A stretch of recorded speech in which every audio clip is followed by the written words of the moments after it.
Hello student, welcome back to my channel. मैं हूं शरण गोस्वामी। आज के इस वीडियो में हम लोग बहुत सारे क्लास 10 साइंस के मोस्ट इंपॉर्टेंट क्वेश्चन डिस्कस करने वाले हैं। अगर आप लोग चैनल पर नए आए हो तो पहले सब्सक्राइब कर लो और वीडियो को लाइक जरूर करना, क्योंकि मैं आप लोगों के लिए इतना मेहनत करता हूं, आप लोगों के लिए बहुत अच्छे अच्छे वीडियोज प्रोवाइड करता हूँ। ठीक है, इसको मैंने 2 घंटे एडिट किया है, फिर इसे बनाया है, फिर मैं इसे अपलोड करूंगा, तो मेरा 5 से 6 घंटे इसके पीछे चले जाते हैं। तो प्लीज़ वीडियो को लाइक करना, शेयर करना अपने फ्रेंड्स के साथ। चैनल पर नए आए हो तो सब्सक्राइब जरूर कर लेना।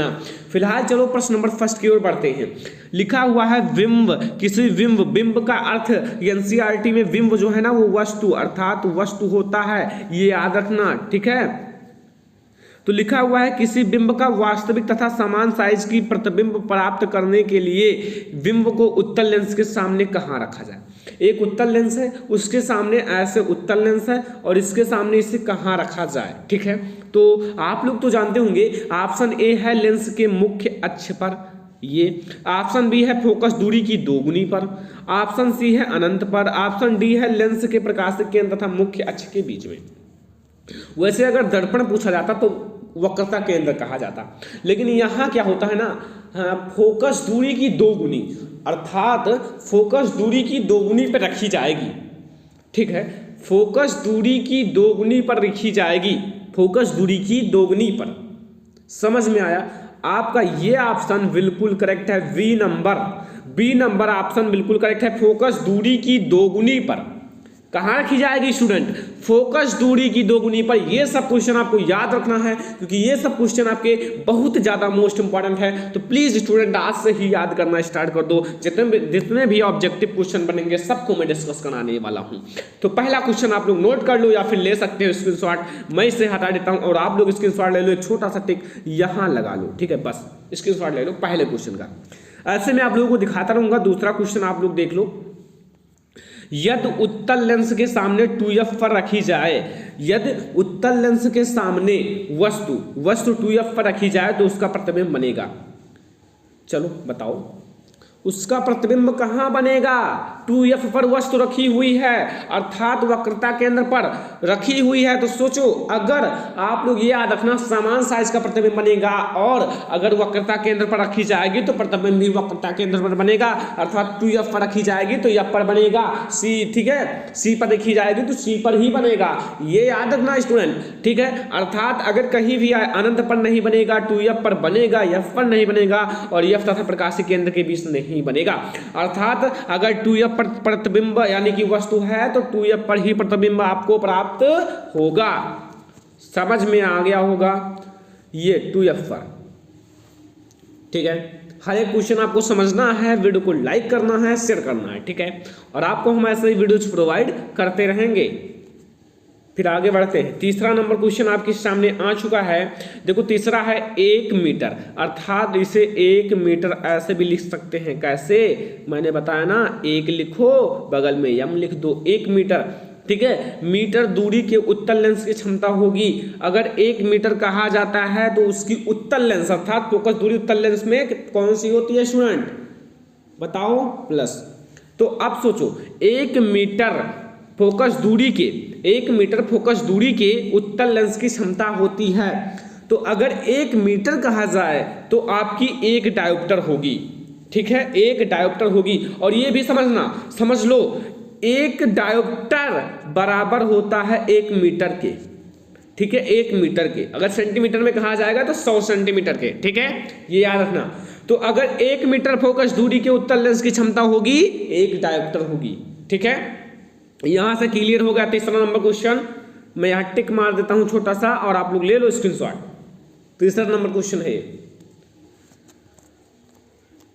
चौथा नंबर क्वेश्चन आपके सामने आ चुका है और आप लोग देखिए, फिर बताइए आपको कैसा लगा। ठीक है, लिखा हुआ है 50 सेंटीमीटर फोकस दूरी वाले उत्तल लेंस की क्षमता होगी। देखो, अगर आपको 50 सेंटीमीटर दे दे, आप लोगों ने पढ़ा होगा P जो होता है ना वो फोकस दूरी की व्युत्क्रम होता है। अब यहाँ क्षमता दिया है ना, तो यहाँ क्या दिया? फोकस दूरी दी हुई है। अगर आपको सेंटीमीटर में दिया हुआ है तो इसे 100 करना पड़ेगा। 100 कर दिया, समझ लो, अभी आपको समझ में आ जाएगा। P बराबर 100/f, क्योंकि ये सेंटीमीटर में दी हुई है। ठीक है, ये यहाँ 100 पानी एफ, और एफ का मान 50 दिया हुआ है तो 100/50 कर लो, और 100/50 करोगे तो 2 आएगा, वो भी प्लस में आएगा। तो 2 प्लस में क्या आया? डायोप्टर। तो यहाँ आपका 2 प्लस में डायोप्टर, वी नंबर बिल्कुल करेक्ट हो जाएगा, वी नंबर बिल्कुल करेक्ट हो जाएगा। ठीक है, ये चौथा नंबर क्वेश्चन है। ठीक है, बी नंबर बिल्कुल करेक्ट हो जाएगा, +2 डायोप्टर। ठीक है, अब ये +2 डायोप्टर हो गया, समझ गए? क्वेश्चन में कोई दिक्कत नहीं है, चौथा नंबर क्वेश्चन है और सभी लोग स्क्रीनशॉट लेना चाहते हो तो एक छोटा सा टिक बस स्क्रीनशॉट ले लो। ठीक है, ये बिल्कुल सही आंसर है और मैं आप लोगों को बहुत ही अच्छे से तैयारी कराने वाला हूं, तो जल्दी से चैनल को सब्सक्राइब कर लो। ठीक है, अगर आप लोग हमें इंस्टाग्राम पे फॉलो करोगे तो आप लोगों को बहुत ही अच्छे से इसका पीडीएफ दिया जाएगा। जब हमारे इंस्टाग्राम पे 500 फॉलोअर आप लोग करोगे तभी आप लोगों को इसका पीडीएफ मिलेगा।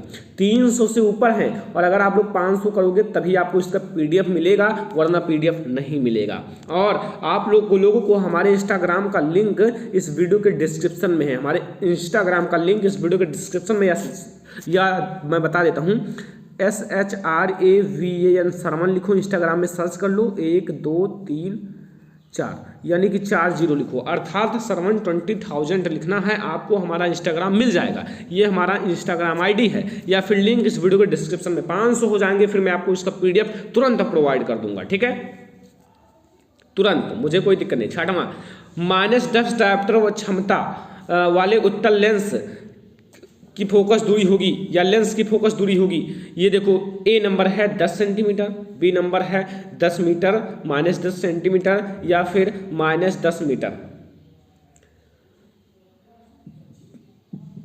तो बताऊं इसका, माइनस डायोप्टर में है ना, तो माइनस में 10 सेंटीमीटर होगा, -10 सेंटीमीटर होगा। ठीक है, अर्थात सी नंबर बिल्कुल सही होगा, -10 क्या होगा, ये थोड़ा ऊपर चले, हाँ, -10 डायोप्टर आपका बिल्कुल सही है। ठीक है, -10 डायोप्टर आपका 6 क्वेश्चन हो गया। 7वां नंबर क्वेश्चन देखो, पूर्ण आंतरिक परावर्तन के लिए आवश्यक शर्तें हैं। पूर्ण आंतरिक परावर्तन के लिए आवश्यक शर्त है, ए देख लो, प्रकाश किरण विरल माध्यम से सघन माध्यम में जाए, बी प्रकाश किरण सघन माध्यम से विरल माध्यम में जाए, सी आपतन कोण का मान क्रांतिक कोण से कम हो, डी आपतन कोण का मान क्रांतिक कोण के बराबर हो। तो जल्दी से आप लोग चारों शर्त देख लो और बता दो कौन सा सही आंसर है इसका। चारों शर्त आप लोग देख लो, फिर मैं बताऊंगा। ठीक है, जो आपका वी नंबर है स्टूडेंट, ये बिल्कुल सही है। जो प्रकाश किरण है ना, सघन माध्यम से विरल माध्यम में जाती है, सघन माध्यम होगा और उससे प्रकाश की किरणें विरल माध्यम में जाएंगी, तो ये आपका बिल्कुल सही है। प्रकाश किरण सघन माध्यम से विरल माध्यम में जाती हैं, ये आपका बिल्कुल सही है। ठीक है, बी नंबर। अगला क्वेश्चन है 8 नंबर क्वेश्चन है। ठीक है, 8 नंबर क्वेश्चन है, 8 नंबर है। ठीक है, 8, मानव नेत्र अभिनेत्र लेंस की फोकस दूरी को समायोजित करके नेत्र दूरियों पर रखी वस्तुओं को फोकसित कर लेता है। ये ऐसा हो पाने का कारण है, ये तो आप लोग जानते होंगे, इसको मैंने कई बार पढ़ाया। क्या होता है, जल्दी से कमेंट करो, इसको मैंने ऑलरेडी पढ़ा दिया है। देखो, मानव नेत्र के समायोजित करने की क्षमता क्या होती है, जानते होंगे, तो वो होती है स्टूडेंट समंजन क्षमता, अर्थात शॉर्टकट में कहा जाए तो समंजन। क्या होता है, बी नंबर, समंजन। ठीक है, 9 नंबर देख लो, आपके सामने आ चुका है। ठीक है, स्वस्थ मनुष्य के लिए दूरबिंदु होता है, स्वस्थ मनुष्य के लिए दूरबिंदु, अगर स्वस्थ होगा मनुष्य पूरी तरह से तो उसे बहुत दूर तक दिखाई देगा, अर्थात उसकी कोई सीमा नहीं होती है। ठीक है, तो अर्थात वो बहुत दूर तक देखेगा, जहां तक उसे साफ दिखाई देगा वहां तक देख सकता है, अर्थात इनफाइनाइट। चाहे आकाश में साफ हो तो आकाश तक देखेगा, तो इनफाइनाइट, अनंत। अनंत बिल्कुल सही है, क्या है, अनंत, अनंत होगा। ठीक है, 10 नंबर क्वेश्चन है, 10 नंबर, निकट दृष्टि दोष से पीड़ित व्यक्ति को दूर बिंदु स्थित होता है। निकट दृष्टि दोष से पीड़ित व्यक्ति है, ये आपको याद रखना है। अब इसका जो होगा दूर बिंदु होता है, अगर निकट दृष्टि दोष से पीड़ित होगा तो वो जो होगा ना अनंत से कम दूरी पर होगा, अनंत से कम दूरी पर होगा, ठीक है, अनंत से कम दूरी पर।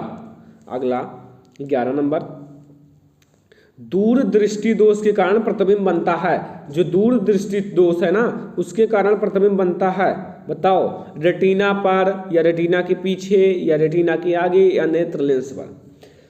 अगर दूर दृष्टि की बात की जाए तो वो रेटिना के पीछे बनता है, रेटिना के पीछे बनता है, रेटिना के पीछे बनता है, ठीक है। आपका बी नंबर बिल्कुल करेक्ट होगा, रेटिना के पीछे। कहाँ बनेगा? रेटिना के पीछे। आगे देखते हैं 12 नंबर क्वेश्चन है,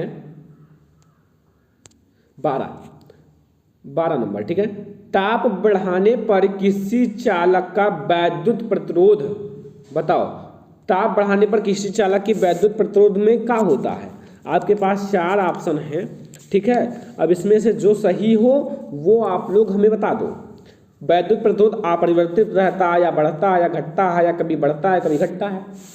अगर आप लोग ताप बढ़ाओगे, किसी चालक में ताप बढ़ाओगे तो उसका वैद्युत प्रतिरोध बताएं क्या होगा। अगर आप ताप बढ़ाओगे तो उसका वैद्युत प्रतिरोध भी बढ़ेगा, अगर आप ताप बढ़ाओगे तो उसका वैद्युत प्रतिरोध भी बढ़ेगा, ये तो सीधी सी बात है, ठीक है। तो वैद्युत प्रतिरोध बढ़ेगा। क्वेश्चन नंबर 13 नंबर देखो, 13 नंबर, वैद्युत या प्रतिरोध के समांतर संयोजन में समान होता है। जो समांतर क्रम संयोजन होता है, 2 होते हैं, एक श्रेणी क्रम संयोजन, एक समांतर क्रम संयोजन। लेकिन समांतर क्रम संयोजन में क्या समान होता है? धारा या विभवांतर या आवेश या इनमें से कोई नहीं। तो हमेशा याद रखना, इसमें B बराबर B1 plus V2 plus V3 होता है, ये नहीं होता है, ये तो आपका उसमें होता है। इसमें आपका विभवांतर समान होता है और जो उसमें होता है वो समांतर क्रम में नहीं, श्रेणी क्रम में V बराबर B1 plus B2 plus V3 ये होते हैं। लेकिन इसमें विभवांतर समान होते हैं, इसमें समान होते हैं, ठीक है। 14 नंबर क्वेश्चन है स्टूडेंट, किलोवाट घंटा मात्रक है, किलोवाट घंटा मात्रक है। जहां देखो किलोवाट घंटा किसका मात्रक है जानते होंगे आप लोग बहुत ही आसानी से, ठीक है। किलोवाट घंटा किसका मात्रक है? विद्युत शक्ति का या फिर विद्युत धारा का या विद्युत ऊर्जा का या विद्युत आवेश का। तो हमेशा याद रखना ये जो मात्रक है ना वो विद्युत ऊर्जा का, विद्युत ऊर्जा का, ठीक है, विद्युत ऊर्जा का मात्रक है। 15 नंबर क्वेश्चन है, यदि एक विद्युत बल्ब 12 वोल्ट एवं 30 वाट लिखा है तो प्रवाहित होने वाली धारा होगी। तो प्रवाहित होने वाली धारा कितनी होगी भाई? अगर देखो V है और वाट 30 है तो आप लोग तो जान ही गए होंगे। अगर 12 है वो 30 है तो 30 में 12 से भाग दे दो, बस आ जाएगा P/V। तो अर्थात I बराबर P/V। तो P आपका 30 है बटा 12, भाग दे दो, आ जाएगा। अर्थात इसे भाग दोगे तो 2.5 एम्पियर आएगा। आई होप 12 दूना 24 और इधर आपका हाँ वही ठीक है 12 पंचे 60, ठीक है 2.5 एम्पियर आपका बिल्कुल सही है, 2.5 एम्पियर। तो ये आपका V नंबर 2.5 एम्पियर यानी कि 2.5 एम्पियर बिल्कुल सही है, ठीक है, बोल हुआ, ठीक है। प्रश्न नंबर 16, डायनमो उत्पन्न करता है, डायनमो उत्पन्न करता है आवेश या विद्युत वाहक बल या विद्युत धारा या चुंबकीय क्षेत्र। डायनमो नाम सुन लो बच्चों, डायनमो उत्पन्न करता है, क्या उत्पन्न करता है? 4 ऑप्शन हैं। अब आप लोग जानते हो तो अच्छा है और नहीं जानते हो तो मैं आपको बताऊंगा, ठीक है, लेकिन मैं आपको बता देता हूं, ठीक है। डायनमो जो है ना वो उत्पन्न करता है विद्युत वाहक बल, विद्युत वाहक बल, ठीक है, विद्युत वाहक बल। अगला डायनमो, सब बहुत इंपॉर्टेंट है, सबको याद करना है आप लोगों को, ठीक है। डायनमो परिवर्तित करता है रासायनिक ऊर्जा को विद्युत ऊर्जा में या ध्वनि ऊर्जा को चुंबकीय ऊर्जा में या यांत्रिक ऊर्जा को विद्युत ऊर्जा में या यांत्रिक ऊर्जा को प्रकाश ऊर्जा में। 4 हैं ऑप्शन, बहुत अच्छे अच्छे ऑप्शन हैं। अब इसमें आप लोग समझोगे तभी समझ पाओगे। तो इसमें मैं आपको बता देता हूं, ठीक है। इसमें जो है ना यांत्रिक ऊर्जा को विद्युत ऊर्जा में बदला जाता है, यांत्रिक ऊर्जा को विद्युत ऊर्जा में बदला जाता है। क्वेश्चन नंबर 18 है,